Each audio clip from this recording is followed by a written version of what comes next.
Tonight's species is found all over Florida, and people come from all over the world to catch them. This fish is undoubtedly my favorite fish. I love how they jump and its powerful runs that it makes. Tonight, we're talking about tarpon here on the Florida Insider Fishing Report, and it starts now.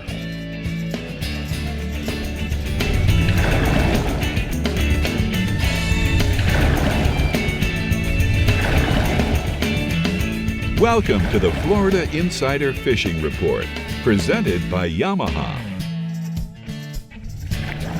You're watching another great week here on the Florida Insider Fishing Report. And Rick, not only are we celebrating Cinco de Mayo today, Mother's Day Sunday, but it's one of your favorite times of the year. It's tarpon time! It is. So it is. You know, and there's a lot of stuff going on, as you know. Cinco de Mayo. I like that for sure. The mamas, I like that for sure. And then the big Silver King. Can't wait to talk about it at the workbench. Such a good week. With my man Dave. Yeah, well, I have a feeling we're going to be celebrating and getting into some Jose Cuervo a little later. But first, let's say hola to our CCA workbench wonder over there. Dave, are you ready for a fun-packed show? Yes, I am. And Always. I'm ready to listen to Rick because I don't really have to do much except feed him some questions and listen to some wisdom. Stealing money. Look at him go. Yeah, hey, why and not? he definitely has some wisdom when it comes to tarpon. Yes, he does. I'm going to admit it. Sometimes he does. Sometimes. Today you will. Okay. I think. I'm going to dig All right. deep. Okay, we're starting our Cinco de Mayo fiesta in the R&R Tackle Southeast region with the birthday boy, Captain Jimbo Thomas. Happy belated, Jimbo. Thank you, Brie, and hey, Rick and Dave. You know, tarpon, they're found year-round here in the Southeast region with the best fishing times between February and June. Now, they can be found in all the deep water inlets and the adjoining beaches. They hold tarpon most of the year, and as well as the deeper holes and bridges in the bays and throughout the ICW. Now, in the spring, those tarpon can be found migrating to the south on the oceanside flats of Biscayne Bay. You want to use 12 to 20-pound spin or casting outfits, as well as fly tackle, that's standard tarpon tackle, rigged with 50 to 80-pound mono or fluoro leaders. Now, the baits, they do vary depending on what time of the year and where you are fishing, what location you're at.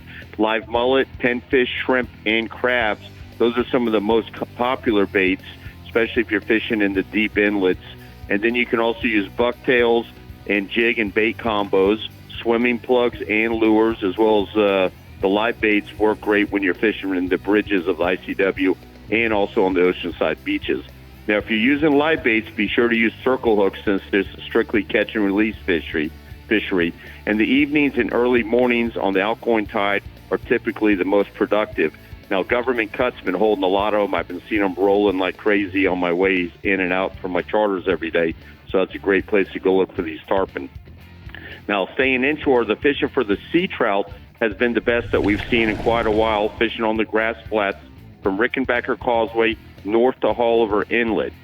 Gulp lures or small light pilchers, you want to fish them 2 to 3 feet under a popping cork and use light tackle. And the trout have been anywhere from just legal up to 3 pounds. The time of day or the tide hasn't really been a factor, but on the higher stage of the tides, try working the edges of those flats. And then on the lower stages, work the potholes. And then offshore, we've got a mixed bag here. It's been pretty consistent the past week. We've been fishing live baits under the kites, and we've been catching a mixed bag of sailfish, kingfish, and blackfin tuna, along with an occasional mahi, and also some mutton snapper and cobia on the deep line. We've been using goggle-eyed herrings and sardines. They've been getting bites in anywhere from 100 to 300 feet of water. We've had beautiful blue water and north current, so the conditions have been ideal. Hopefully those stay good. That way the fishing will stay good. You can also try trolling a planer with a spoon or strip bait. That's been getting some king bites, but most all the bites, or the bulk of the bites, have been on the liveys. Best bite has been late in the afternoon, and if you can fish till dark, that's when you're going to get those kings and those blackfins the best. Now, I got a photo here. This is a tag that we caught earlier in the week, caught by Bruce Wojcik, and he had been out on 11 charters. He's been trying to catch a sail for like 20 years, so we finally got him his sail. Caught that one off Key Biscayne. Now, moving into the patch reefs, hogfish season opened on May 1st. Most people don't even realize that you can catch a hogfish on hook and line. And aside from great eating, they're a lot of fun to catch using light tackle.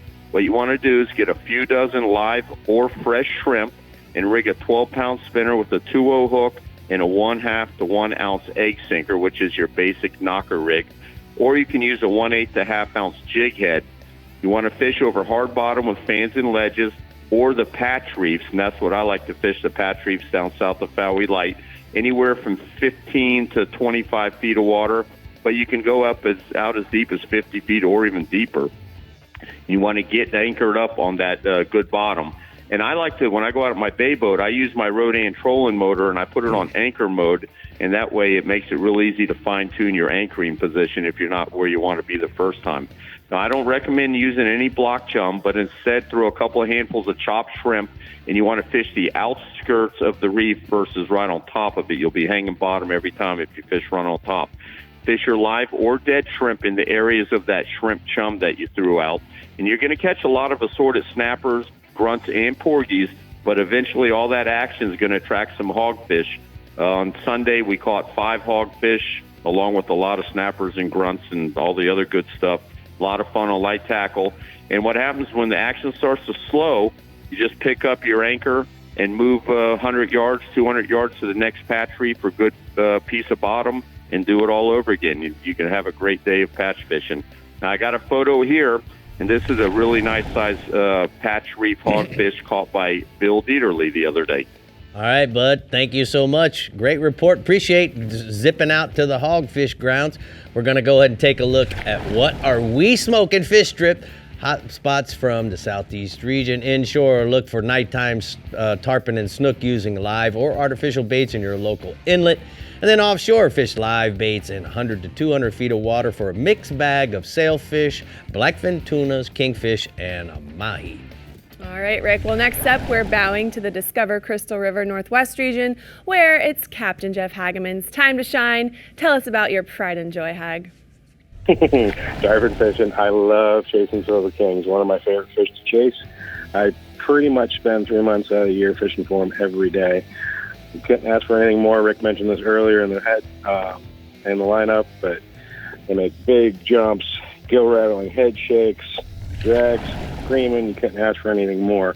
Small juvenile tarpon can be caught throughout our whole region in residential canals and springs. But our major migration is at summer months. Best time to target them for those big fish. You want to fish anywhere from April to August, fishing the beaches, bridges, passes, and grass flats. You can catch them on spinning gear, fly, plug gear, live baits, crabs, thread fins, pinfish are some of the favorite live baits as far as flies go. Lemon drops over the sand, cockroach or purple and black is a favorite over the grass. Swim baits are also a great artificial bait for them, and dead baiting the sand holes is also a very effective way to catch them. Etiquette is a big thing with tarpon fishing. So this time of year in the summertime, kind of keep an eye out when you're running around your boat. Try not to run anybody over. You might get a little too close and spook their school of fish. So stealthy approach as possible, either a push pole or a trolling motor. If you don't have either one of those, you can anchor up. Most of the fish that are going to be heading down the beaches will stay on that same depth line. So you can get out in front of them, anchor up if you got a lot of wind, and set up for them and have some baits out the back of the boat when they get to you. That's a great way to do it. As far as gear goes, I like heavy gear, 50 to 70 pound braid, heavy spinning rod, anything you can put 12 to even 19 pounds of drag on to get those fish in, to get them in safe and release them. It's all catch and release. And that 7.0 trocar hook is a killer when it comes to tarpon fishing. Love a hook, works great. So a little tip there. Anywhere from 80 to 60 pound fluorocarbon leader is your bite guard. And I've got a photo here of Captain John Coco and myself with a nice West Coast tarpon. Nice. All right, what else you got for us this week, bub? Staying inshore, Captain Jim Pollard, Big Daddy Sport Fishing, is targeting redfish on the incoming tide and the middle of the outgoing tide. He's fishing mangrove tree lines that have oyster bars.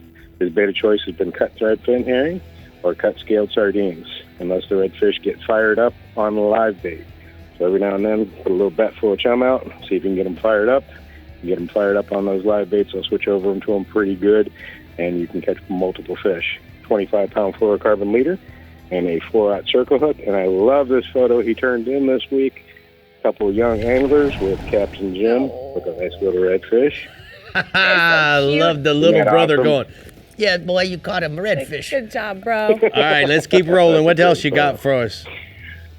Moving offshore, Captain Rob Davenport at Big Nasty Charters out of St. Pete says the red grouper fighter's still been on fire at 140 to 150 foot of water. Standard bottom rig with 60 to 80-pound fluorocarbon leader, 6 to 8-aught hook, 6 to 8 ounces of lead has been working best. Cut threadfin herrings or cut sardines, tip of squid has been his bait of choice. Live bait has been working too, and I've got another great fire truck, big old red grouper from Captain Rob. Nice. Nice picture. All right, let's go kingfishing. Also offshore, kingfish. Been consistent on the reefs and wrecks, hard bottom, holding any kind of bait schools. 30 to 70 feet of water. Slow trolling's been working really good with live baits. Fast trolling with big lip plugs, spoons has also been very effective. Also chumming up on those hard bottoms and putting chum bag out the back, chum some live baits, chum some cut baits has been working well too. Live sardines, threadfin herring, and blue runners have been some of the live baits of choice. And a little bit of wire leader, and if you're using a bigger bait, I would suggest sticking a stinger ring off the back so you don't get short stroke. All right, great pictures this week. Thank you so much. We're going to go ahead and take a look at the Ozella Key Marina hotspots from the Northwest region. Hag says that inshore, snook showing up on the beaches and the passes using sardines for bait. And then offshore, it's real simple, guys. Grouper over the rock piles and ledges and 55 to 85 feet of water use pinfish for bait for those groupers. You can tell Hag's all fired up about tarpon season. Yeah, man, he could Absolutely. talk all night He about could. that. He's so excited. Yes. All right, we're seeing what is swimming around in the Fish Bites East region next. But first, Rick is giving us some tarpon tips at the CCA Workbench. Dave, are you prepared for all the questions you're going to ask? Yeah, I've got a few over here. Got a few? He's told us he's going to give us the key. The key. He's going to share something he never shares. It's the key. The keys to the kingdom? Key to the tarpon. Oh, boy. Oh, boy. Yeah. Here we go. We'll be back. Committed now.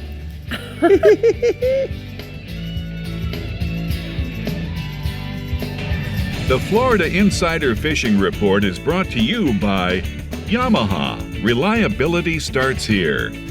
Sirius XM Marine. Weather, fish mapping, entertainment. Academy Sports and Outdoors. Have fun out there. Real Legends. Everything you need to live life local. Penn. Let the battle begin. Casa Vieja Lodge. 5-star angling in beautiful Guatemala. Stiffy, innovators in shallow water performance. And Daiquiri Deck, food, drinks, friends.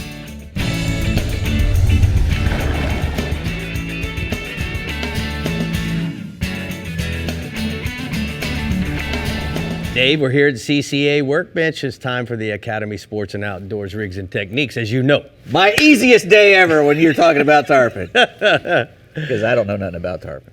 Yes, you do. I never really chased them that much, you know. I've caught some little ones in the creeks with high and hooked a lot of them with bouncer and handed them to other people. Yeah. But I haven't really done that much tarpon fishing.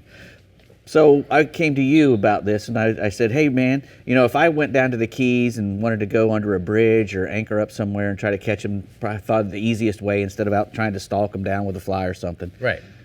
How would you go about doing it? And you said you would tell us exactly how to do that. Certainly a very popular way throughout the whole state. Mm-hmm. Since Rodan, of course, we have the anchor mode. And so what we like to do is we like to see the fish rolling. I like to identify where the fish are up current and get up current of them. And at that point, then I'll put... I think it's always important to see them first before you anchor up? So. You got to know that they're there. Maybe it's just one. Right. Or you can use on your Garmin on the side image, you can mark them, drive through the bridge and look down and look for them if you're like at Long Key Bridge in the Florida Keys. Right. But there's a lot of places throughout the state that you can use your electronics to find them. The key is once you establish where they are, and this is the depth of water they're swimming, set your anchor on anchor mode on your Rodan like we do, and then now you're in position. After that, it becomes really elementary. Right. And so now you got to decide what the baits are that you're going to use. So you have mullet, you have pinfish, you have crabs, you have threadfins, and you have pilchards. So let's quickly go through. If we've rigged this spinning rod with some 20-pound high vis monofilament, which is still, some guys like to use monofilament. I prefer braid myself, but it doesn't really matter. Here's what the thing that you need to understand. You're going to use a 7/0 circle hook is a good place to start, because there's enough gap here in this eagle claw trocar that is going to slide into that clipper on the side of his face, or it also will come up on the button in the top part of his lip, and that's where it always seems to end up. All right. But if this was our mullet, we would want to go to a 9/0 because a mullet's bigger. You're going to go in his mouth, Right. his mouth, and then pop it out the top of his head like so. And a 9/0 is going to give you a little more space because the skull. Because mullet takes up a lot of the gap. So go to an 8/0 or a 9/0 like that trocar there.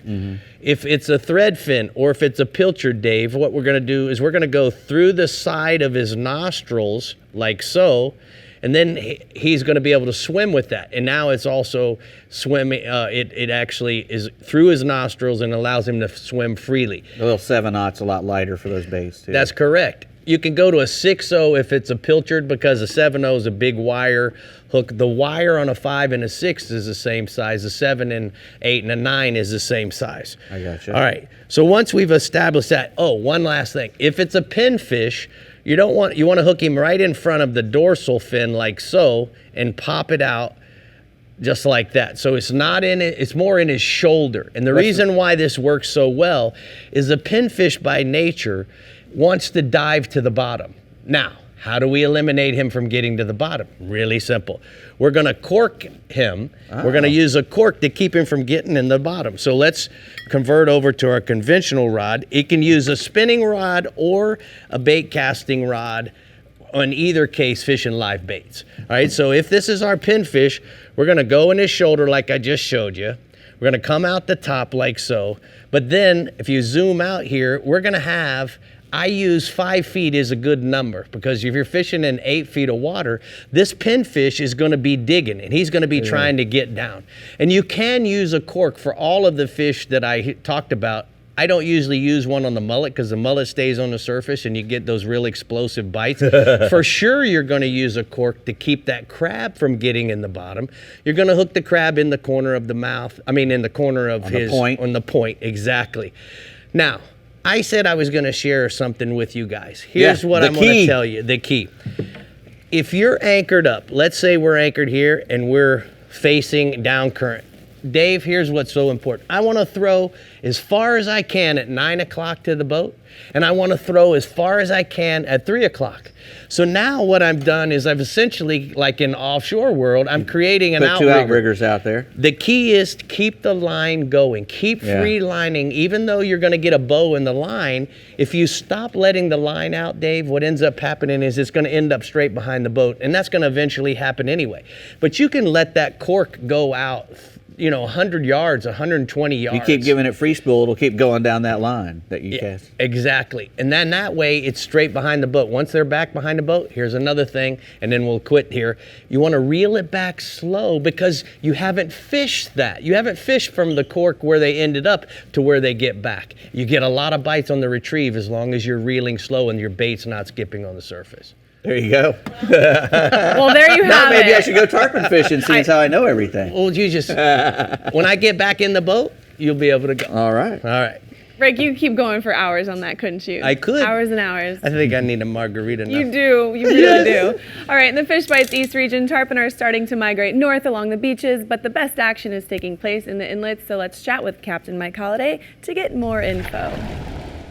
That's pretty much true, Brie. We've seen some fish pushing in May or in April, but from May through mid-July is really when we see the tarpon migrating out of the Keys, pushing up the East Coast and coming through my region on those calm days. Over the next few months, a lot of those fish will move into the inlets and inshore waters, where they'll become a part of the resident tarpon population through the summer and all the way to the fall mullet run. At the same time, the resident juvenile fish, those smaller fish that have grown up in the backcountry, they're working their way downriver and toward the open water areas. So places like the Boy Scout camp in the Loxahatchee River, the North and South Forks, the Harbor Ridge area of the North Fork of the St. Lucie River, and Big and Little Mud Creeks in the Indian River, they're going to start seeing those populations of juvenile fish first. Then the bigger resident fish are going to start moving in there. The best of the beach migration takes place in the month of June. You can target those fish with everything from a live or dead threadfin, a mullet, a crab. I really like crabs because they can't get out of the way of the fish. If you like to throw flies, a small purple or black fly. If you like to throw lures, saltwater assassin, little tapper, copper juice on a 1/4 ounce jig head, it's pretty much money on those fish. And then, around the inlets, a live mullet drifted along on the outgoing tide is going to get that explosive strike. But a 4-inch Houdini colored sea shad is pretty much what you're going to throw at the arbitrarily rolling fish that you see around the inlets and you see in places like Big and Little Mud Creek. The average tarpon you're going to see in my region is going to be 20 to, 80 pounds. I got a good photo there. That's Captain Chris Britton of Jensen Beach. He led his angler to that nice tarpon in the St. Lucie River. And that fish ate a dead mullet on the bottom, which is a bait you don't want to overlook, particularly if there's not a lot of current. The other bite we got going, May is one of the best months of the year to catch a gator sea trout in the Indian River. The fishing is nowhere as good as it was before all that seagrass died years ago. But you can still target the fish with a decent chance of catching one if you know where to fish. The key is to find structure like sandbars that the mullet like to get on top of, drop-offs or deeper holes where there's concentrations of mullet and good strong current, where the fish can just kind of sit there and ambush bait fish being swept along by the tide. The majority of the sea trout action takes place in the Indian River in both St. Lucie and Indian River counties. So places like Queens Cove and all the spoil islands on both sides of the channel around Harbor Branch, around Bear Point's really good. The double bars off Middle Cove have been good for a long time. For bait, a topwater plug. My favorite is a saltwater assassin drunk monkey colored shad, or, you can throw a live pilchard or sand perch under cork and get the bites. Average sea trout's going to be 1 to 4 pounds. The fish to 9 pounds are being caught right now. I got a photo of a good one. Captain Ed Zyak at Jensen Beach. He led his angler to that nice sea trout. That ate a live sand perch, fished under a cork along a mangrove shoreline. All right, let's go offshore, bud. Well, the grouper season opened in Atlantic waters this past Sunday. The bite's been pretty solid in my region in areas like the 8 Mile Reef off Stewart and the 160-foot rocks that are bordering that closed section of the Oculina Bank, and also in the Steeples area off of Wabasso. It seems like the best fishing is in that 100 to 200-foot range, but anglers will catch a grouper as shallow as 60 feet on the artificial reefs. You want to target them with a live grunt or a blue runner or a pinfish on an 80-pound braided line, 100-pound monofilament leader, and a 9.0 to 12.0 trocar circle hook, depending on the size of your bait. You can also catch them on those 12 to 20-ounce jigging spoons or the regular 4 to 8-ounce, even up to 10-ounce white jig with a glowworm. Average group in my region is going to be 12 to 25 pounds. I got a nice photo of a big one that Ronnie Lowe caught, fishing in 120 feet of water with Captain Keith Grandchamp, and that fish ate a live blue runner. So they eat pretty big baits. The other thing we continue to see a late season sailfish bite from about Stewart down south to about Boynton Beach, and anywhere from 80 to 200 feet of water. The best action is coming along the rips and weed lines in like 100 to 160 feet of water, or on the edge of the reefs in like 120 feet. You can troll ballyhoo either naked or with a blue and white skirt just to cover water, but a lot of boats are slow trolling or power drifting using a kite and live thread fins or goggle eyes or sardines, whatever you can get. The average sailfish right now is like 30 to 40 pounds. All right, let's talk about the bass. What you got? Yeah, May is a prime time. Find the peacock bass spawning along the shorelines and lakes, and also even in the canals all throughout South Florida. At the same time, we're starting to see those first signs of summer and those warm days, and that's what really fires up the peacock bass bite. The hot bite right now is on the Lake Ida Osborne chain in West Palm Beach, but it's really good all the way down south through Dade County, the C11, C100, and the Airport Lakes Canal. The Airport Lakes are all producing fish. Look for spawning fish to bed in those grassy, like the sand patches along the grass on the shorelines, while the school fish are going to hold around the bridges and culverts, anywhere with moving water. And the school fish are going to be active right at first light.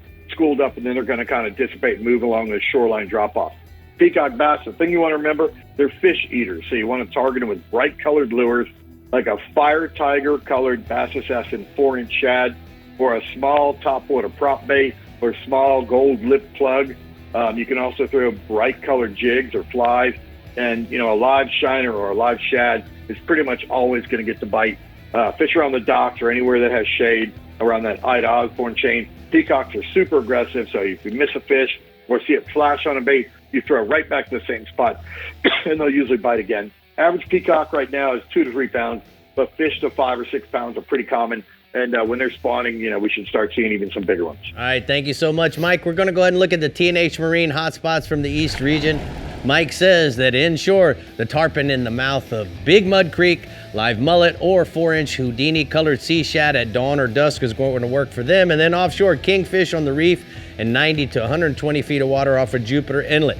Use live or dead sardines, pilchards, or maybe a malito. All right, well, we are talking tarpon, and we know catching one is a big deal. Catching a tarpon can also mean you win big in the star competition. Size doesn't matter, but you must catch. Take a picture and release with care. $10,000 in prizes from Hummingbird, Deck Gear, Minn Kota, and TH Marine can be yours. Star begins Memorial Day weekend, so get registered if you aren't already at ccaflstar.com. But Rick, it's definitely tarpon time in the Star Trend Central West and Yanmar ASV Keys region when we return, and we are cooking up a Cinco de Mayo treat with Chef Michelle Bernstein, so stay hooked and we'll be right back. All right. Ooh.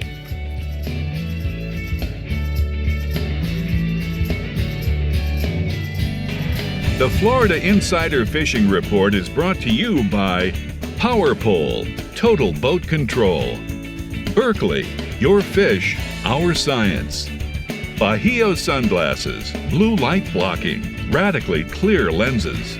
Blue Water Outriggers, everything for your outdoor adventure.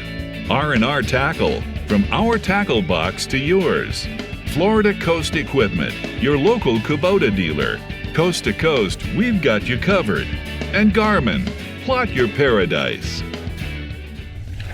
Well, we're back and it's Cinco de Mayo, so what better way to bring back our cooking segments than with Chef Michelle Bernstein. It's smelling great over there and I can't wait to see what we're cooking up. Take it away, Rick. Well, as you guys can see, I have Chef Michelle Bernstein with me, my favorite TV personality of all times. And Michelle, we get together every so often, and this year we're going to be doing it 5 times. Not enough for me. Oh, that's so sweet of you to best. say. But, Cinco de Mayo is a huge thing in the fishing business. We celebrate it here at the Florida Insider Fishing Report every year. And I think we should do some fish tacos along with some margaritas. What do you think? I happen to agree with you 100%. So the first thing we're going to do is make a really quick batter. And I don't know about you, I love grouper for fried, Baja style fish tacos. Is that, you tell me, because you're the fish man. Listen, I love grouper, fish, snapper, shrimp, you can't go wrong. You're right. You know what? Next time we'll do fried fish tacos. Anyway, so I've got some grouper here all cut into nice little pieces. They're like little fingers, dusted already in flour. This is a bowl of flour. I'm going to put some dark beer in here. The dark beer allows the batter to be darker, which makes the fish to have a better color when it fries. And I'm going to mix this together, and if you wouldn't mind, so this is chipotles and adobo. Get some of that juicy part and put a few spoonfuls into the sour cream, and we're going to make something called a chipotle crema.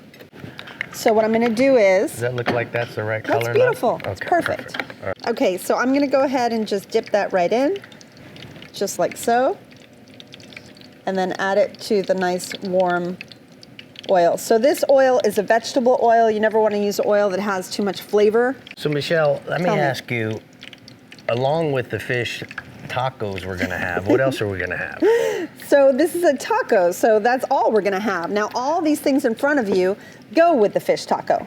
So I'm about to show you a little slaw that I love to eat with a fish taco. So all you have to do in that bowl is some shredded green cabbage and some pieces of whole cilantro leaves. Right. All we have to do to that, not get so fancy, we're going to add maybe a squeeze of lime or two and a little bit of salt, and I'm going to have you mix that up as well. So go ahead and you can put that right in front of you and go ahead and mix. I'm going to pull out just a couple pieces for you. And we're gonna put it here so that we can just add a little bit of salt to it. Uh-huh. I'm gonna let you do this. So Okay. how do you like your taco? Do you want a little crema? Sure. Okay, so this is gonna be our base. Okay. Let's put a little bit of our slaw Okay. right on top of the tortilla like that. All right. Then we're gonna place our fish. I always love how delicately you do things, you know. When I watch you on TV, I'm sitting here going, look, it's just always about the presentation. Well, listen, I do TV, but I have restaurants and I have catering companies, and everything has to look just so. There you have it. So what do you think? A margarita, a Jose Cuervo?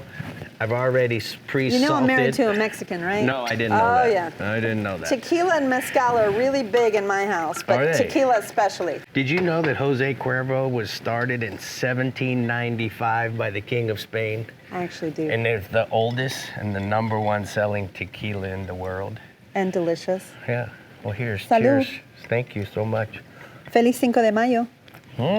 See? See, I guess. So, you know what? The other thing, you guys, You're if such a you're not- gringo. I am a gringo. I love it. But that's a good margarita. That's a delicious margarita. And you know what? Guys, if you want to know more about this and you want to see this recipe, you can certainly go to the Florida Insider Fishing Report website. And then also, Michelle has lots of other businesses that she does besides cooking shows. We have catering and we also have restaurants. We do. Yeah? Or no? Yeah. Yeah, okay. Phew. That was scary. The only thing He wrong really is about the this is I king gotta put it. of gringo. It's great. All right, Tarpon and the Yanmar ASV Keys region go together like tacos and margaritas. So let's get our captain on the line and see what she has to say about them. Happy early Mother's Day, Sarah. Thanks. I'm sad I'm missing out on some awesome margaritas, it sounds like, there in the studio, but there's plenty of those to be found in the Keys, so I'm sure I can go find one here in a little while. Tarpon here in the Keys as well. We are definitely one of the top locations to catch tarpon, and they are here in huge numbers this time of year. It is our peak season for tarpon right now. They are one of the most sought-after sport fish there is, and for good reason. They put up a great fight and pull hard, do awesome jumps. They have hard head shakes. They're just a great fish to catch. As for catching them, they will eat many types of flies as well as live and dead bait, so they appeal to a wide variety of anglers too. For bait fishing, we use live crab or mullet, fish near the bridges or in the channels where there's good water flow. Really, your best shot at catching a tarpon is to hire a guide, book a guide on a boat. They know what they're doing. They're experts. We have tons of fishing guides all throughout the Keys. That's your best shot at catching a tarpon. Do it. It'll be your best thing you've ever done if you come on vacation here. Hire a guide. Just check out this picture caught by one of our guides at the marina, Captain Perry Scuderi. Nice tarpon landed on his boat this week. Nice. All right, what else you got for us inshore, Cap? Inshore, too. Lots of bonefish being caught right now. Not huge ones. A lot of them are on the smaller side, but we really like to see those small fish because they're going to turn to the next generation of big fish. Bonefish love live shrimp. That's their go-to bait, my favorite bait to use as well. But a lot of people fly fish for the bones, and they're fun and challenging to throw flies at. So you can fly fish for them as well as use bait. Put up this photo I sent in, but look at this picture of these two ladies here. This is Lainey and Robin with a double header bonefish. And that was Lainey's first bonefish on the fly rod in that picture. Congratulations. So A lot of girl power Go going girls. on. Girl power. That's it. Offshore, let's roll. Where are we going? Offshore, blackfin tuna have been biting this week, all different size options, big and small, but it doesn't matter what size they are, they all taste great. We use live pilchers or cigar minnows are popular for baits. You can also use vertical jigs and poppers, which are fun, but you definitely get a workout using those artificials. Penn 6500 to 7500 is a good size reel for catching tuna. Go offshore to the humps and look for the birds diving or the bait jumping and cast into those areas of action. We got for us offshore, maybe a little permit action. Yep, one of my favorite fish to catch with bonefish, go with permit. So caught some permit here the past couple weeks. They're spawning now off the reef and the wrecks. Live crab is your go-to bait for permit. Use a Penn 5500 with a 10-foot leader, 30-pound fluorocarbon, and a half-ounce jig head. Stick that jig through the through the crab and cast at the permit. You're going to look for schools of them rising to the surface off those wrecks because they spawn, so they'll come up to the surface and then you cast at them with that crab. They pull really hard, they make good runs, they're great fun fish to catch, sought after in the sport fishing family of fish for sure. Here's another girl power photo. This one's of me and my friend Jocelyn. We went out, just the two of us, and she got her first permit with me on the X3. All right. Awesome. Well, thank Love you it. for all the pictures. Appreciate it very Welcome. much. We're going to go ahead and take a look at the shallow sport boats hotspots from the Florida Keys. Sarah says inshore mangrove snappers are abundant right now and easy to catch with live pilchards or shrimp. They pull hard for their size and they're fun fish to target for the kids and the families. They're also great to eat as well. Don't forget that, guys. And then offshore, groupers head out to the reef anywhere in 30 to 100 feet and target them on the bottom with any kind of structure like wrecks, deep drop baits down, and then troll diving plugs. I'm so happy we added Captain Sarah to our team. I am It's too. awesome. Yes, I love she seeing really all is. the girl power. Yeah, man. It's a good sign. Yeah. We Loving got to it. get Randy in here, though, on the rigs and techniques. Right, for bonefish, because he loves them. No. no. It's his least favorite. Yeah. All right, let's take a look at some tournaments going on in the Florida Keys. And they are coming up quick is the Mother's Day Dolphin Tournament, which is a fundraiser that helps Habitat for Humanity in the Middle Keys. Then we have the Nick Sheehan Dolphin Rodeo, which honors the memory of the Florida Keys student through community scholarships. Next up, we have the Faro Blanco Invitational Tarpon Tournament, which allows anglers to fish 3 nights with 3 different captains at 3 different bridges in the Keys. And finally, the Skipper's Dolphin Tournament, headquartered at the namesake Skipper's Dockside Restaurant, which offers cash prizes of over $60,000, including a first place prize of $20,000. For more information on Keys tournaments, go to flakeys.com. All right, well, it seems tarpon season is kicking off in the Startron Central West region, and Captain Jeff Page is on him. So, Page, tell us what a mama gotta do to get us on one this weekend. We got a lot of girl talk going on. Mama gotta do and all this woman power. And moving on. Yep. Yep. Hey, in the Startron Central West region, we're probably one of the best well-known tarpon places, and it starts Boca Grande Pass, and it's going off as we speak. All our captains down there that we're friends with are catching them. And Captain Danny Latham, Captain Bo Johnson, Brock Horner, and there's a slew of them. They've all been having 3 and 4 and 5 fish days, and they're fishing in the pass, Rick, and they're also fishing up in the harbor, like off that east side from Alligator Creek all the way back down to Matlacha Pass. And the fish are moving because that water temperature keeps going up over 80. Soon the beaches will be covered with them, but for right now, the pass and up in the harbor, and then the Skyway Bridge to the north part of the region. Guys are using a mixture of crabs and thread fins, and if it's lures that you like throwing, I have a good feeling that the new Berkeley Stick Shad 110 in the bone, in the white, or in the chrome pattern is going to be a really awesome bait to throw at tarpons because, number one, you can throw it a long way, and number two, it's got a really good flash and action to it. It emulates a threadfin or a big pilchard. If you like throwing flies, it's tough to beat the Rick Murphy Special Purple and Black. I watched him one day in the middle of the day pull that thing out, and he said, well, I think we can catch one on fly now. And I told him, you're not going to catch one on fly. 2 casts later, he had one hooked up. So a good rod to try is a 6,000, probably the smallest size reel you want to use, up to a 10,000, 7-foot heavy to a 8-foot heavy will get the job done on the rod. And I like using at least 50-pound braid, and I like to start with 50 to 60-pound fluorocarbon leader and bump up to 80 if I start getting chased off. The tarpon will stay in the Gulf regions for probably late July into August, and then they'll start migrating on. But the late August, September bite can be phenomenal, especially with lures. I've got 2 photos tonight, a great jump shot that my good friend Captain Clark Wright of the Right Stuff caught just the other day. And then I've got a really nice shot of a big fish alongside the boat of Jimmy the Hud Huddleston down in Boca Grande. Nice. Staying inshore. Mm-hmm. You know, we got the snook fishing going on, and a lot of times you can bump in from where you're tarpon fishing right into the shoreline and catch snook. There's so many along the beaches now. Any rocks, any down trees, any kind of grass that's inside the trough along the beach is a good place for them to hang out.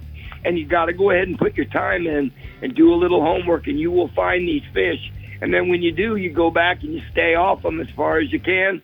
You can throw live pilchards, you can throw live pinfish, you can throw artificials like the same thing, that stick shad Berkeley in the chrome or in the bone. And then if it's top water you like throwing, it's tough to not throw the Berkeley Jaywalker 110 or 120. I think it's 120 in the bone or chrome pattern. On the higher stages of the tide, look for the fish inside the bays, pushed up around the oyster bars of Long Bar, Terracea, and Palmasola Bay. And I've got a really cool photo tonight. I know Mama Murphy's going to like it, of a young angler, Holland Brandenburg, with me. He didn't want to hold the fish at first, so I held him, and I made sure that I have my Fiffer socks on. Cropped off. They cut your socks off when they cropped the picture page. Man. They did you wrong, man. No. Yeah. All right, tell us about the offshore. Blackfin tuna. I heard Sarah mention it, and it's going on here the exact same way. Get out there early. There's been some shrimp boats offshore, so if you can get lucky enough to get to a shrimp boat that's cleaning up, you're going to hit pay dirt. And it's a good idea to bring a live well full of pilchards. Use your smaller pilchards to chum with, and then bait up your flat line. I like to use a 3 or a 4/0 circle hook with 30-pound fluorocarbon, and bait up with that and free line those. Or, like she said, you can use poppers or vertical jigs. They've been limited out and then going on to fish the next species permit. Oh, wait a minute, the picture. 2 happy clients with Captain Jason Stock, and they got those in 130 feet of water right near a shrimp boat. Nice. Now, my last species, permit fishing, according to a lot of my captains, is as good as they've seen it, and nobody's had to go out too far, 3 to 11 miles over wrecks and springs. And a lot of these mornings, it's been so calm, the fish have been floating on top. Good idea to at least have a dozen crabs when you go out there and you're going to catch them. And I've got the same crew that caught the blackfins. Same day on their way in, they stopped and banged a nice permit with Captain Jason Stock. All right, a Paige. day. What a big day. Look at that beautiful weather. So jelly. All right, man, we're going to go ahead and take a look at the daiquiri deck hotspots from the Central West region. Captain Page says lots of tarpon in Boca Grande Pass. Live crabs has been the best bait. Look for more fish to start showing up on the beaches any day now, and then offshore. A lot of nice kingfish holding in 30 to 70 feet of water off of Sarasota. Live thread fins and the blue runners are going to be the best baits. Are you jelly? I am jelly, Where'd you learn man. that one? I listened to Jelly. you. All the youngins? Oh, yeah. We're jumping into the Real Legends Central East region coming right up. But first, Dave is jumping for joy at the CCA workbench, showing off shiny new things for Tarpon Marine new products. Oh, you missed it. I just came down. Did you jump? I jumped and came down already. Oh, Didn't shoot. even hear I a was thing. up there. Didn't hear it. I was up there, I'm telling you. Well, We got some really cool stuff. looks like it. Look at this. It's like art. It's like art. It's not even a fly reel. It's art. It is art. We'll be back. I don't know why happened. The Florida Insider Fishing Report is brought to you by Alta Equipment Company, where uptime matters. Ameritrail, load, launch, relax. Rodan, set it, forget it, catch more fish. Fenwick, feel everything. Tin Cup Mountain Whiskey. Discover Crystal River, Florida. Bass Assassin and Saltwater Assassin. Best lures, period. And Maverick Boat Group, makers of premium boat brands Maverick, Hughes, Pathfinder, and Cobia.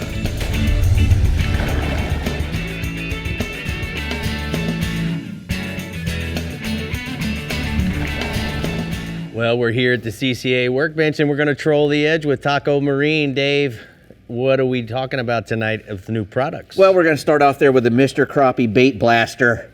How about that? I like it. It's a cool green LED fish attracting light. It's fully waterproof. It's got an 18-foot cord, so you can put it down, Drop it down, get it down in there. It's 5-sided. It's got a 360-degree light dispersal there. 180 LEDs on there. It's 12 volts. So you can just attach it to your battery and let her rip. I don't know if you want to go and try to get We that don't out want of to do there. that? No, You tried, I can see. Yeah, exactly. It's good packaging. TH Marine, all these packaging nowadays, man. I got to have a machete here to get through this stuff. Anyway, thmarine.com to get you one of those blade bat. Those things are great for a bunch of stuff other than just crappie, by the way. All right. Anyway, Diamond Fishing, they've come out with this new, they've been officially licensed to do some of these college branded colors for their line here. And every 50 yards, I mean 50 feet, every 50 feet, the color changes colors, and they're all two colors. You got the Gators Florida there, Gators, which, blue big, and orange. Big fan of the Gators myself. Son went there. And we got LSU, which is purple and gold, right? Orange and blue, purple and gold. And then the red and white, crimson, of course. Crimson Tide, boo. Roll Tide, baby, roll Tide. But anyway, those guys win too much. And it comes in 10 to 80 pounds. Haters gonna hate. 3 to 1,500 yards. Diamondfishing.com. Go there and show what school that you are supporting. It's really cool. It's really cool to have that on your boat as well. It looks really nice. This stuff really works well too. Yeah, it's just simple. Oh, yeah. 1, 2, 3, 150 feet. Yeah, that's amazing. Got it. It's a great way to do that. Anyway, Overboard Pro here. This is a really cool hands-free dehooker that you can mount to your boat or your kayak. They have different little deals for it. That's like a pop-up cleat that you can put on. And if you've got 2.5-inch clearance, a little gunnel, and maybe, you bolt this to the gunnel. Right. And then when you get out there and you want to make a release, you're going to turn that out like that. Correct. And then you bring your line right go through in there. The hole. And just as soon as push you it get to down. the hook, pull it down, goes, and the fish is sitting there wiggling, and he unhooks himself. Falls right off. If you go to the overboard.com and look at their website, you'd think, man, I got to have one of these things, because man, he's just bringing one after the other, catfish, all kinds of stuff, puts them in that ring and flops them down. Make them for the kayak boys. Exactly. You can mount that on any kind of rail on a kayak, and you got the Delrin one, the plastic side. They also got a metal one if you want that as well, the stainless steel one. Nice. When you pick these things up, they're really well made, so they're not gonna, they have to be, because you're putting a lot of pressure on them. Right. So just really good thing. Go to overboardpro.com to watch that video, and you're gonna want one of those things once you see that. Okay, from Hardy, what do we got, Dave? Well, hardyfishing.com, we've got these really nice a fly fishing combo, really. You got this carbon fly reel, which is, you got the dang Go ahead. thing. Go with the reel first. Go for the reel. It's gunmetal, 10 pounds of drag on there, which is pretty heavy for a fly rod. 1-to-1 ratio, obviously. Bar stock, 60-61. Also, if you look on here, they got all these little carbon fibers to take out weight and everything, and they've taken all the extra weight out of the aluminum, so when you pick that thing up, which is a big arbor, it's very, very, very light. And that big arbor is great because it can pick up a lot of line per turn. I've been using the Diamond Hollow Core 65, so it doesn't cut my finger because it's so much more round, but it's the same as 30-pound gel spun. Right. And a lot stronger, obviously. And what about this new one-piece 11-weight, Dave? Yep, it's a perfect tarpon rod as well, you were telling me. It's got the Cerakoiled guides and the titanium, so, they don't bend. They just spring right back into position.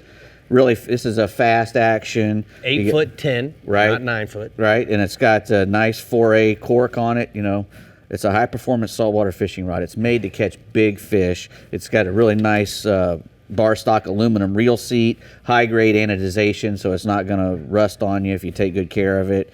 It comes in a four-section travel rod, right? Or the one-piece And design. guys, if you ever threw a one-piece, you're going to understand that the ferrule systems, doesn't matter what brand it is, they kind of dampen the feel of the rod. Right. When you go to a one-piece, if you have that ability, it's unbelievable how sensitive they are when it comes to feeling how tight. Hardyfishing.com. There you check go. those out. All right, Good Brie, job, let's guys. All right, we've got some teeny boppers rolling around in the Reel Teeny Legends boppers. Central East region. So let's see what Captain Jim Ross says about reeling them in this weekend. Go for it, Jim. Well, right now, Brie, we've got smaller tarpon that are showing up in all of the backwaters and near coastal areas throughout my region.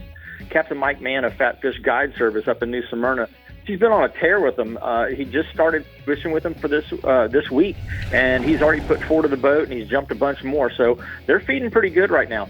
Now, Mike's key to the backwater tarpon seems to be mullet, and depending on the size of the mullet that he gets, he either uses a 3/0 or a 5/0 size circle hook in its nose, and then he either uses 30 or 50-pound test leader. So obviously, the rig is going to depend on the size of the bait fish. The smaller the bait fish, the smaller the rig, and vice versa. And also, you can keep that in mind whenever you're talking about water clarity.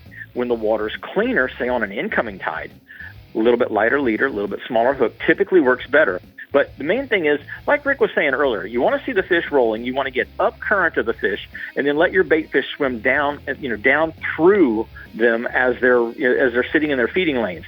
Most of our tarpon right now are running 30 to 60 pounds, and I've got a picture here of one at boat side, and just typical juvenile. We call them teenage-sized tarpon. What else you got for us inshore, bub? Well, the redfish bite has been interesting, Rick. One day it's really slow. The next day it's pretty darn good. And here's the thing that's been the inconsistency in the bite, I think, has been inconsistent because of the winds. We've had wind directions coming from all over the place. Some days it's east, some days it's north, some days it's south, some days it's southwest. The fish they haven't settled into that good, solid east or southeast typical May time frame, wind that we would get. So you're going to have to look all over for the fish right now. But when you find them, they're generally grouped up. Now, the easiest way to find some of the bigger bull reds is check out those deeper edges of those flats with cut baits, and also places like Hallover Canal, False Channel Bar in New Smyrna, actually in the Mesquite Lagoon, and then the inlet at New Smyrna and the inlet down at Sebastian. All of those areas are focal points. They're funnels that the fish have to come through. So you can catch them at those points much better than you can catch them at other places. And most of our fish are running 30 to 40 inches. And I've got a nice photo of a bull red that we found roaming a deeper flat this week. Nice. All right, let's roll offshore, Bubba. Swinging offshore, Rick, dolphin bite is getting better by the day, and then there's that day that it doesn't. So, with the inconsistent winds that we've seen the redfish bite be inconsistent on, we're also seeing that with the dolphin. Most of the time, if you get a good east or southeast breeze, you're going to get a good bite. But on the days that it's swinging around and coming out of the west or even the northwest, we get these later fronts, it kind of throws it off. So just remember that, and you just have to put some more time in, cover some more water. The main thing that I found this week with the guys that are going out there, they're pulling green and yellow, zucchini, blue and white, and pink and white skirts. And instead of pulling at 4 to 5 knots, they're pulling at 5, 6, 7 knots. They're pulling a little faster, covering more ground, and they're picking off those areas that that one or two dolphin are feeding in, and then moving on to the next area, because there doesn't seem to be any big concentrations of fish right now. 8 to 12 pounds is your average fish, and there's bigger fish coming to the docks every day. I got a photo here, courtesy of Captain John Kipp of Real Axing Fishing Charters up in Daytona, with a couple of nice dolphin that they recently got out there. And then lastly, Rick, I want to talk about the cobia, because cobia have been a pretty consistent fish for us on the 70 to 90 foot reefs and wrecks. Now, the guys and gals that are going out there aren't necessarily fishing for cobia. They're dropping down looking for grouper. They're dropping down looking for the mangrove snapper. They're trolling over the top of it looking for king mackerel. But right now, if you drift in places like the Pines, Pelican Flats, 8A Reef, the Mana Camp wreck, the Sub wreck, or East 11, with pinfish, greenies, croakers, pilchers, just about any kind of live bait, and put them on a jig head or a knocker rig and just kind of get them down about 10 or 15 feet above the bottom, you will find cobia down there. Now, that R&R cobia style jig is a really good one to keep on hand. You can put the baits on that. Also, keep one of those handy. That R&R jig is a great one to cast to them if they pop up behind the boat. Most of our cobia are running 20 to 25 pounds.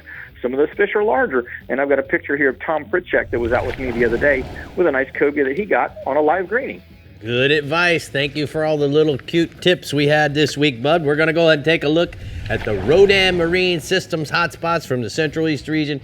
He says the tarpon in the backwaters around New Smyrna and Edgewater. Look for the fish rolling and busting mullet along the deeper sections of the river. And then offshore, dolphin are striking trolled ballyhoo near the rips, temperature breaks, and floating debris. Oh, man. Did you say cute tips? Yeah, man. He had all kinds of cool tips. Cute. Cute. They were cute. They were. All right. Well, we started off with that little cute tarpon at the beginning. Okay, give me a break. Okay. It's a teeny bopper tarpon. Yeah. Okay. We had so much fun last week with our live studio audience. Yes. So don't forget, guys, if you would like to be a part of our live studio audience, now is your chance. Go to FloridaInsiderFishingReport.com and sign up. It's really that easy. It And is we that have one easy. next week? Yes. We do. All right, Costa Vieja We're gonna be Southwest paddling through the and state of Florida. the Alto Equipment Northeast regions are coming up next. And remember to keep up with everything fishing in Florida. Make sure to head on over to our website, like us on Facebook, follow us on Twitter and Instagram, and to see new fishing adventures along with reports, subscribe to our YouTube channel, Captain. Rick Murphy, come Oh, on. man. I forgot. It's delicious. The Florida Insider Fishing Report is brought to you by StarTron. Start, run, and store with StarTron. CCA Florida, the voice of recreational anglers for over 35 years. Fenwick, feel everything. Strike Zone Fishing. Diamond Fishing Products, our reputation is on the line. Berkeley, your fish, our science. Murphy's Law Sport Fishing. Book your trip today at murphyslawsportfishing.com. And Yanmar ASV, a leader in compact equipment.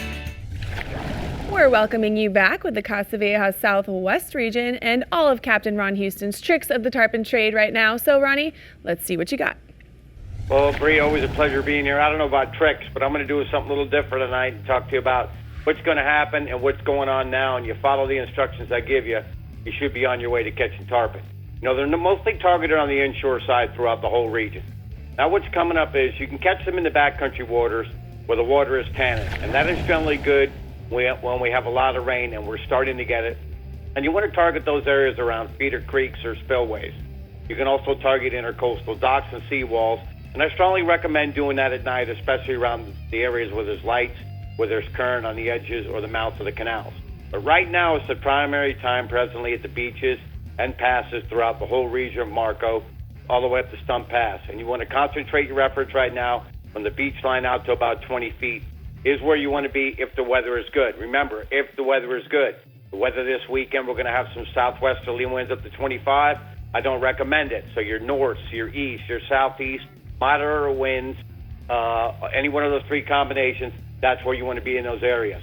Now, when you get out there, you want to look for the fish to be moving in groups and free jumping. That's another head start of being in the right area.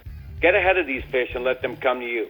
Now, right now, what's going on all throughout the region, simple baits like live pinfish, herring, pilchards, and crabs have been the prime baits, either free-lined or under cork in those areas. But if you can't get the live baits, you can also use a variety of those 5 to 8 inch swim baits. Now is the time to get out there. If you can't find the tarpon or figure her out, get along the outer Gulf Coast. You're going to see them. Finding the fish first is a good head start. Getting to hit the baits is second. I got a prime example of some fish that'll be coming down south, like Captain Chris McCubbin in the last week. These guys are catching these tarpon in those areas. Next species on the inshore side is going to be the redfish. I mentioned the weather's going to be bad this weekend. Your west-southwesterly winds. Get to a boat ramp close to the area I'm talking about. You guys can catch some redfish. The bite to the north is heating up according to Captain Corey McGuire, your Bull and Turtle Bay area. And here we go again. And with the rain we're starting to have, it should start to begin changing the color of the water. Right now the water's real clear up there, so the fish are spooky. With this tannic water, hopefully they're not as spooky, but it's been real clear. You want to concentrate your efforts on the higher tides. With the southwesterly winds, it's going to make them even higher. Moving water, points, and mangrove shorelines. Try to concentrate those areas on the trolling motor, looking around for areas of roaming mullet along the bushes. Your cut baits, like your pinfish, your ladyfish, and your mullets, or cut pinfish, live pinfish will work. And I got a prime example. Once Corey finds these fish that are starting to school up, there's 3 easy redfish right there. Offshore side. That bite's been great for the red groupers. You know, according to Mike Avenon and Corey McGuire this week to the north, both these guys are fishing the opposite ends of the region, and their reports are identical. 90 to 110 feet. Look for hard bottom, and you want to concentrate on looking for bait stacks on your bottom finder. Once you get in those areas, live or dead sardines and squid will be your go-to baits, along with live pinfish. Now, you can drift these baits or use white bucktails with skid in the areas to find these fish. Once you locate them, turn around, back around, anchor up. Fish in these areas and those depths right now are generally keepers. Prime example of a buddy of mine, Derek Daffin, who's the guy down at the Everglades, went out with Captain Mike Avenant over the weekend, about plenty of nice grouper. That one there was about 18 pounds. Last species is going to be the mangrove snappers. That bite's been great for the last couple months and still keep going on as we speak. Mike Avedon also reports you want to look in those areas for live bottom, especially in some of those areas you're catching groupers. Now, once you get a limit of groupers, now what you want to do is change your baits and rigs. You want to switch to live shrimp, or if you can get pilchards out on the beach, get you some pilchards on the way out. He says to put them on chicken rigs with 20-pound fluorocarbon. He strongly suggests 2-0 circle hooks. There's plenty of mangrove snappers in those areas, as long with yellowtails in those general areas. Get out there with the live shrimp and the pilchard, do a little bit of chumming. Should get you a limit of snappers and yellowtails after you catch some of those 18 to 20-pound groupers. Watch the weather this weekend. Might have a little front coming through. It's going to be bad. Wait till we get out next week. Weather's moderate, and get out and catch you some of them tarpon. So, Ronnie, I got a quick question for you. Southwest winds going to mess up the coast. What do you suggest to the guys that want to take mama fishing? Well, you know what? The variety of things you can do. Right now, with the southwest winds going to be messing things up, get down to Serenity Bait and Tackle. Go out and get you a couple dozen shiners. A lot of the local canals in Naples all the way up to Fort Myers are holding peacocks. You can also get down into the Everglades. Plenty of peacocks to catch right now. But then also, I'll be fishing a tournament up in Lake Okeechobee. Get out, get you a couple dozen shiners, take mom out, make it simple, a cork, an umbrella. Go out, catch you some bass and peacocks. Sounds like a great plan. You don't have to commit all day. You're not going to burn much gas. Good advice, Ronnie. Thank you so much. It's time for the Catty Can hotspots from the Southwest region. Our man says that inshore guys go trout fishing Devil's Key to Gasparilla fishing the deeper grass edges, drifting using paddle tails and live pilchers under a cork, and then offshore kingfish and tunas, Fort Myers to Stump Pass, 75 to 95 fishing wrecks and roaming bait pods. You know, if you go trout fishing, that's going to be intercoastal. That'll be out of the wind. Out of the wind. All right, let's blow to another region. What do you think? Not yet, but coming up is okay. the CCA Florida Homestead Banquet May 19th at the Homestead Miami Speedway. In addition to great food, a silent auction, and a ton of fun, special guests Ron McGill and Jimmy Johnson will be in attendance. To get your tickets, head to ccaflorida.org. And I will be in attendance as well as you. Yes, I will be there. Yes, we will be. We'll be All right, supporting our... We will, yes. Whatever. Let's head into the Alta Equipment Northeast region and see what the mamas will be reeling in again for their weekend catch. Tommy, I hope you have a Cinco de Mayo drinky poo waiting for you. Oh, of course, you know. Of course. Hey, happy Mother's Day to all the mamas out there. And Brie and Rick, let me tell you, I cannot wait until the big tarpon start to show up over the next few months. I get crazy obsessed with the tarpon when they're here. You know, we had somewhat of a little bit of a slower season last year, so we're really hoping for lots of big fish to show up this year for us. And I've actually already seen a few of those bigger tarpon starting to show up in the ICW. But you know what? It needs to warm up just a little bit more for those migrating fish to show up in better numbers. Now, we have a great tarpon fishery here all summer long and even into the early fall months. And we get some big migrating fish right along the beach, mostly feeding on the pogies during the summer, and then they kind of switch over to the mullet later in the summer and into the fall. Now, one really fun way to target tarpon here is to fish behind the shrimp boats. You know, when those shrimpers dump their bycatch, you're going to find the tarpon, sometimes they're in a feeding frenzy back there. You know, it's one of the few ways that you can sight fish some big tarpon in my region. And you can also fish for tarpon around the pogie pods right along the beach. I like to use a 7 to even up to a 10-aught Eagle Claw circle hook. Of course, that depends on the bait size. And I just free line or float one of those live pogies or a mullet around the bait pods. Now, you can also fish a bait under the bait pods. Now, sometimes that's where you're going to get most of your bites. Now, my clients have also had some really great success tossing some big saltwater assassin paddle tails to those beach and inlet tarpon last year, so I'm looking forward to doing that again this year. Now, those beach tarpon, they average about 60 to 100 pounds, but you know what? We'll see fish upwards of 150 pounds. We get some really big ones. Now, we also have a good population of smaller tarpon in the canals and in some of the bigger and longer creeks throughout the region. Now, right now, there's even a few 10 to 30-pound tarpon in the canals and the creeks from Tomoka all the way up to Palm Coast, and a big live shrimp, a mud minnow, or a finger mullet. You can put those either under a float or you can just free line them. Those are going to work really well for those smaller tarpon. Now, I've got a photo here, guys. You know, this is a shot that I took last summer of a tarpon doing tarpon things. That's what they do. They're definitely one of my favorite fish to photograph. They just do all kinds of crazy stuff, as you guys know. Now, also inshore, you know, once again, this week I'm going to talk about the flounder bite. Now, it may have slowed down just a little bit from a couple of weeks ago, but it's still been consistent throughout the region. I've had some good flounder reports from Fernandina all the way down to Ponce Inlet. The low tide has been best, and most of the bigger fish are still coming from closer to the inlet. Now, that being said, there's plenty of flounder in the creeks and the flats as well. The finger mullet have been a little scarce after we had that little northeast blow last week, but you know what? A mud minnow, you can't find the finger mullet, a mud minnow on a jig head or a fish finder rig has also been working great. Now, we've actually had some success this week tossing a mud minnow under a popping cork along the grass lines for the flounder on that higher tide stage. I've got another picture here. Guys, you know, you're starting life out right when your mom and dad take you out fishing as a newborn to catch a big flounder. You know, this is Mallory Hendricks with baby Margot and their flounder. Congrats to Mallory and Roy on such a cute little fisher girl. Holy cow. It's so cute. That's perfect for Mother's Love Day. that. I love it. Good job. Let's go offshore now that you got everybody all choked up in here. Oh, yeah. Talk about blackfin tuna real quick. You know, the talk really is all about mahi right now in the region, but the blackfin tuna, they have been chewing this week as well. You know, if you're out there near the stream, definitely worth a look over any kind of structure that's going to be holding some bait. Now, I've seen a few really big blackfin tuna come into the dock this week. The usual plugs and lures trolled way back have been the ticket. And now, like I was talking about, on to the mahi. You know, mahi season has started off with a bang, and the guys have been giving it a go. Or the guys that have been giving it a go have been rewarded with some big fish and some big numbers of fish as well. I spoke to my buddy Nate Creeder from Team Creeder Fish. He tells me they've been looking for a temperature break in roughly about 600 to 800 feet. And Nate said there's not been much of a visible edge, but once you do find that temperature break, weed line, or just some bait, you're going to find those mahi out there. Now, there's been some big fish in the mix as well. In fact, I've seen a couple of fish in the 30-pound range come to the dock. Now, it looks like the ocean is going to lay down at least for maybe half the weekend, so it's time to get on it. I've got one last picture here, guys. Nate Creeder sent me this picture of a sleigh day that they had aboard the boat, doctor's orders. They were east of St. Augustine, and they even scored a nice blue marlin while they were out there on the same day. What a great day. Man, that's so awesome. Love it. Thank you so much for sharing all the pictures, as always, Tommy. We're going to go ahead and take a look at the strike zone hotspots from the northeast region. Our captain says redfish and flounder in the creek holes throughout the region on the early morning outgoing tide.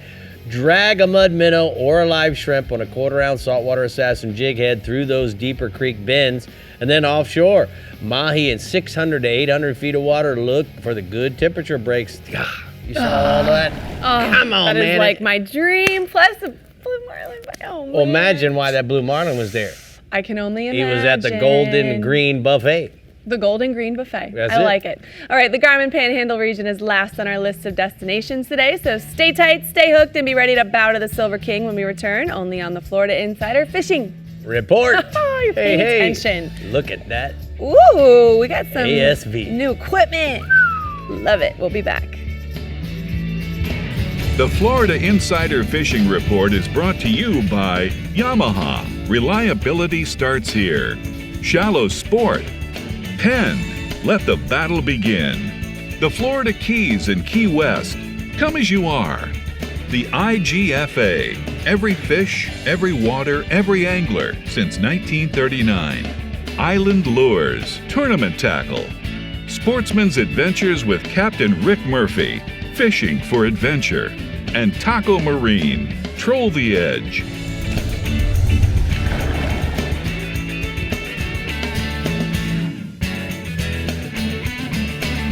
Today's Power Pole tip of the week is about using dual poles.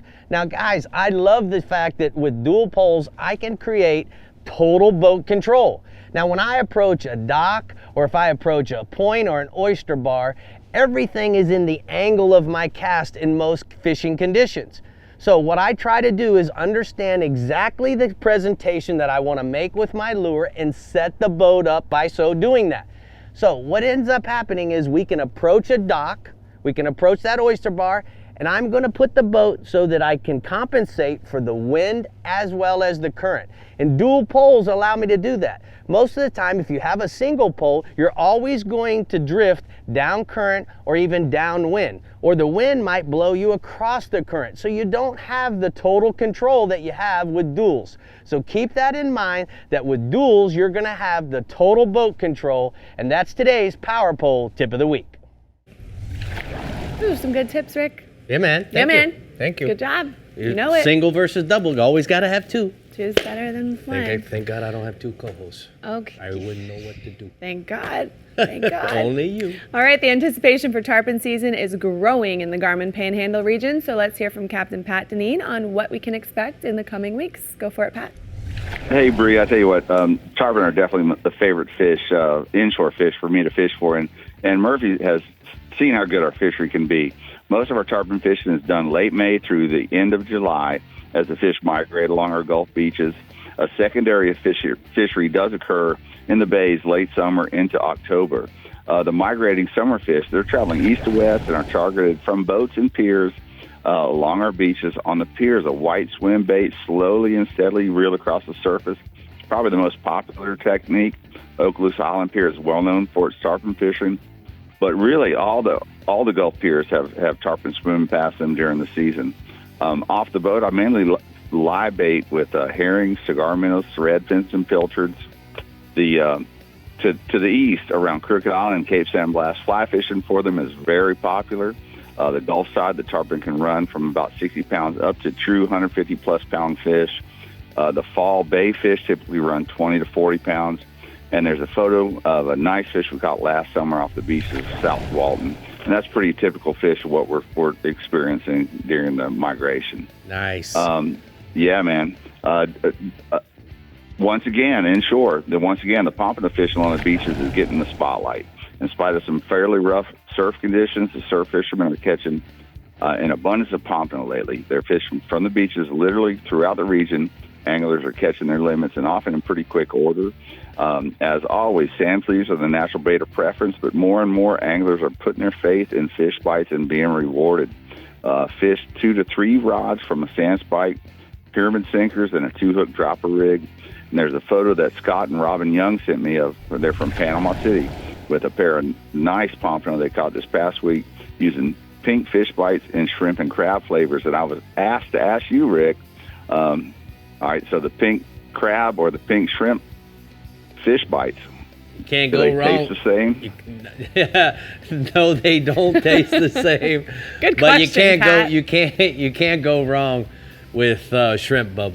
I'm telling you, the pink shrimp is the way to go. I gotcha. All right. All right, well, hey, moving offshore, amberjacks, also known as reef donkeys, also known as House of Pain, they opened up May 1st, and they are numerous on our offshore structure throughout the northern Gulf. High relief, natural, and artificial bottoms are where you're going to look for them. Typically, the deeper sites, 200 to 300 feet and deeper, will hold the bigger jacks. With that being said, there's plenty of legal jacks and bigger. They're being caught in 100 to 200 foot of water. The shallower spots, you can fish mid-water and sometimes even catch them up on topwater lures, while the deeper spots you're going to want to fish in the lower areas of the water column. A frisky live bait like a blue runner on a Carolina rig with a long leader and a circle hook. That long leader gives that bait plenty of motion to swim around. Hooked and struggling jack, he's going to fire up the other jacks. So make sure you're going to keep fishing. When somebody hooks up, make sure somebody else has got a bait in the water, or as you bring a fish up, drop another bait down. Jacks can run the spectrum of sizes, from shorts to more than you want. And then finally, offshore, the blue water bite has been really good when the weather permits you to get out there. There's a warm blue water push of loop current. It's been pushed well north into the northern Gulf of Mexico, north of the DeSoto Canyon, and really up into the 100-fathom line. 72-degree water, it's pushed up against 77-degree blue water, a pretty significant, Gulf of Mexico temperature break. In addition, there's quite a bit of sargassum in that transition area. And there's that line is really pushing up, I'd say 30, 35 miles south of Pensacola. And if you can find that grass lined up, you're going to find wahoos, you're going to find dolphins, and you're going to find the blue marlins that feed on them. Trolling lures and baits along the lines can catch you all of the above, but if you really want to target the blue marlins, live baits are the way to go. This past week, Captain Ben Levi out of Destin, they fished 2 days in a row, caught 2 blue marlins each day, plus a white marlin, live baiting with blackfin tunas. And then there's a photo sent in from Captain Jared Quick on the Seawolf out of Destin. And they fished out there by the spur, live baiting with blackfin tunas, and that's soda knolling, wiring up a little frisky blue marlin and barrel. That's, the famous Dave Nolan's brother. All right.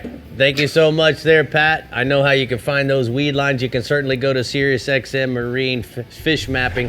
It'll tell you where they are. Let's take a look at the blue water outrigger panhandle hotspots. Amberjacks just opened in the Gulf of Mexico. Fish with the frisky live baits over high relief steel structure is going to catch them. And then inshore, the panhandle beaches are red hot right now for pompanos, redfish, jacks, and Spanish mackerels as long as you got the fish bites. I love me a frisky live bait. All right, we are almost to the end of our tarpon time together, but stick around so we can tell you what's on the docket for next week. And I believe Senor Murphy is mixing up a Jose Cuervo margarita for us to give a big Cinco de Mayo and Mother's Day cheers. So get your drinks ready, and we'll be right back. Cinco Drinko. Cinco de Drinko. Next week, we're talking paddle fishing, so make sure you tune into that. My hat on. That's going to be fun. We have a live studio audience. Am I right? Am I right? Yeah, man. We do. And hey, look at us. I was right. Senor Murphy is just pouring us a nice Jose Cuervo margarita. Yeah, baby. We got our sombreros on. Congratulations to a good show, guys. Thank you so much. What a way to kick off What a way. May, Cinco de Mayo, as well as tarpon Mother's season. Day. Happy Mother's Day to all the mamas I out gotta there. put this to the front. Go Wife fish. used to be able to drink See you these. She next can't week. drink them anymore. Cheers. Bad flight.